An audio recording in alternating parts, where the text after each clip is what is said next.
Dando continuidade, então, na nossa discussão, é bastante importante olhar para essa governança do SBCE, que é o Sistema Brasileiro de Comércio de Emissões, e entender alguns elementos. Aqui a expectativa não é que ninguém vire especialista nesse tema, porque ele é bastante complexo e tem uma série de derivações. O que eu queria chamar a atenção dentro dessa governança aqui que está proposta é um movimento que está sendo feito agora na regulamentação do mercado brasileiro, que está justamente nesse ponto aqui da imagem. Esse grande quadrado azul representa o mercado regulado, enquanto aqui no lado laranja a gente tem o mercado voluntário.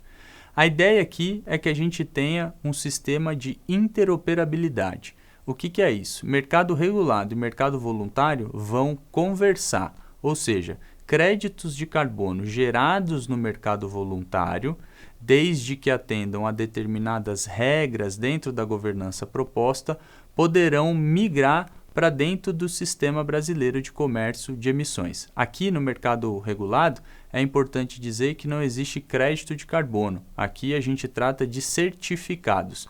Ou seja, parte desse crédito de carbono produzido no mercado voluntário pode migrar e se tornar um certificado para ser transacionado no mercado regulado. Isso é importante porque, geralmente, os créditos de mercado regulado, além de terem um valor de mercado maior, são aqueles transacionados em maior volume, justamente porque tem uma regulamentação no país e estão dentro de uma governança bastante robusta e criteriosa. Por outro lado, para esses créditos poderem fluir do mercado voluntário para o regulado, é importante que os padrões de mercado voluntário sejam submetidos e reconhecidos pelos órgãos que atuam dentro aqui do mercado regulado. Esse mercado ele tem uma governança bastante robusta e ele hoje depende da formação desse órgão superior e deliberativo. Isso tem uma conexão com uma temática que a gente tem ouvido com bastante frequência, que é o estabelecimento da Autoridade Climática Brasileira. Essa é uma definição que está ainda no governo federal, no âmbito da Casa Civil. Ela não foi fechada, mas essa autoridade climática brasileira ela tem um impacto muito grande no processo de regulamentação e do funcionamento da governança desse mercado regulado. O fato é que, como eu disse anteriormente, aqueles que emitem acima de 25 mil toneladas vão precisar buscar aí a aquisição de créditos para que possam fazer essa compensação. E isso gera uma oportunidade de negócio bastante grande para todos os setores da nossa economia que têm a capacidade de gerar créditos ou certificados, o que é o caso do setor agropecuário. O fato, então, do setor agropecuário ter ficado de fora da regulamentação, ou seja, não ter recebido a sua meta, não quer dizer que ele não vai participar desse mercado. Pelo contrário. E é importante a gente observar que no mundo isso é uma regra, praticamente. Quando a gente olha aqui esse gráfico, a gente tem aqui, cada fatia dessa pizza representa um mercado regulado do mundo. Então, a gente tem aqui o Cazaquistão, a gente tem o México, a gente tem uma série de países, o mercado de Quebec, por exemplo, lá no Canadá, enfim, que já regulamentaram os seus mercados. E quando a gente olha esses anéis, cada cor dessa representa um setor da economia. E esse setor, se tiver pintado aqui, se ele tiver colorido, significa que ele foi regulamentado, que ele faz parte do mercado regulado desse país. Como a gente pode observar, a agricultura, que é o número 1 aqui, é esse anel externo rosa, só foi regulamentada, só participa das metas no mercado da Áustria. Nos outros lugares do mundo, assim como no Brasil, o agro não participou da regulamentação. E isso acontece por uma questão bastante simples. O foco é na indústria e é na produção de energia elétrica, porque se a gente lembrar, é daí que são provenientes 3/4 das emissões do mundo.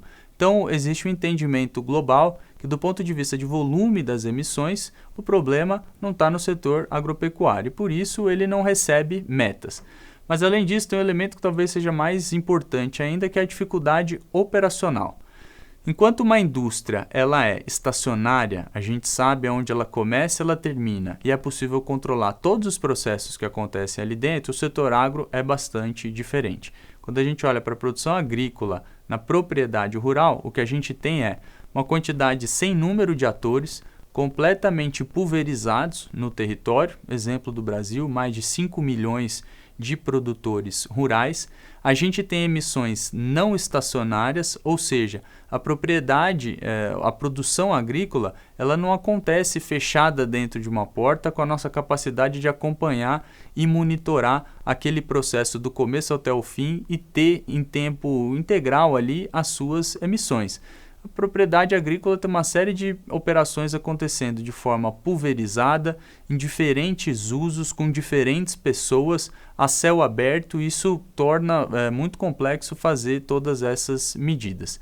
Entende-se no mundo que existe um impacto no consumidor e isso pode impactar na segurança alimentar. Por quê?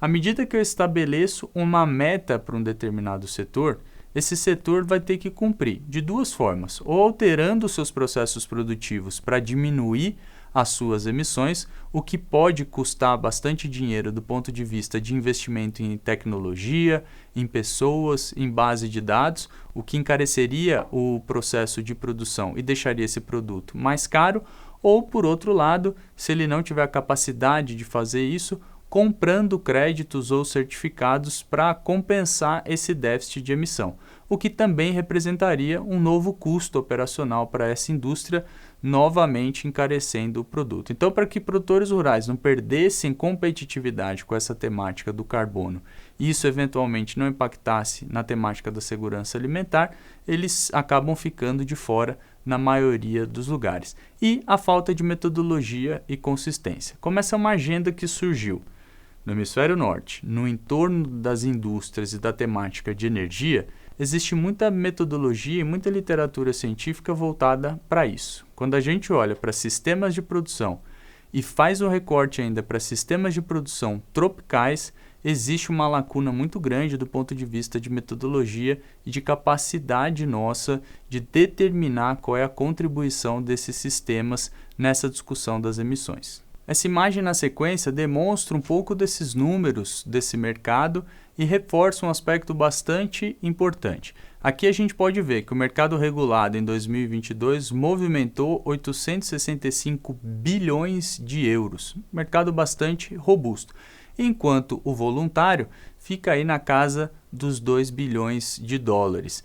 Então, apesar de ser menor que o regulado, ele vem crescendo. Esse gráfico aqui demonstra como é que o mercado voluntário vem evoluindo ao longo dos últimos anos e a gente tem tido um pico aqui nos últimos 2 anos, graças ao surgimento de novas metodologias e a ampliação de atuação de algumas das principais certificadoras no mundo. Quando a gente olha aqui para onde está a distribuição desse recurso, a gente vê que nitidamente tem uma concentração em energias renováveis, esse bege mais claro, e nessa cor mais escura aqui, que trata floresta e uso do solo. Ou seja, uma parte muito grande desse mercado voluntário tem a emissão dos seus créditos baseada em atividades que estão diretamente ligadas à agropecuária. Ou seja, à medida que o agro fica de fora da regulamentação e não tem as suas metas, isso, como eu disse, não o tira do mercado, porque ele é o grande setor no mundo que tem o potencial para emitir e gerar créditos para vender para o setor industrial que vai ter que fazer as suas compensações. E dentro da propriedade rural existem diversas formas de emitir e gerar esses créditos. Alguns dos principais padrões do mundo que são desenvolvidos pela Verra, pelo Social Carbon, por exemplo, giram no entorno dessas 3 temáticas presentes na propriedade rural. Em primeiro lugar, pasto degradado. Então aqui a gente fala da gestão de terras agrícolas, são os projetos de ALM. São aqueles projetos que olham para a utilização do solo, para como o solo está sendo empregado. Todo o processo de recuperação de área degradada, como a gente viu lá no módulo 2, ele tem um potencial não só de deixar de emitir, mas de também remover carbono da atmosfera. Essa mudança, esse delta gerado, ele todo é passível de certificação para emissão de créditos. O reflorestamento, que pode ser feito também em algumas áreas da fazenda que tem déficit, por exemplo, de reserva legal ou de APP, ou áreas que não podem ser destinadas à produção e podem ser recuperadas, tem potencial de geração de crédito, e aqui a gente está falando de ARR, são os créditos mais valorizados atualmente, e a conservação florestal, que é hoje o grande volume de certificação, de emissão de créditos de carbono, que está no entorno da redução de emissões por desmatamento ou por degradação. Aqui é onde os territórios focam. Um estado, quando tem que olhar para um programa abrangente, jurisdicional, vai focar na emissão desses créditos aqui, que estão associados à redução do desmatamento. Ou seja, quanto menos desmatamento eu tenho ao longo do tempo em relação ao que é a minha média histórica, esse delta também é passível de ser certificado para que possa ser comercializado. E esse processo ele segue aí uma esteira de emissão que tem algumas etapas bem estabelecidas. Primeiro, é escolher uma metodologia. Como a gente viu, existem várias possibilidades. A gestão do solo, reflorestamento, desmatamento evitado e por aí vai.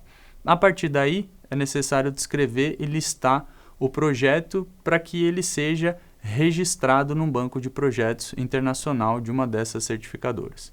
É contratado, então, um órgão de validação e verificação para validar o documento e o descritivo desse projeto.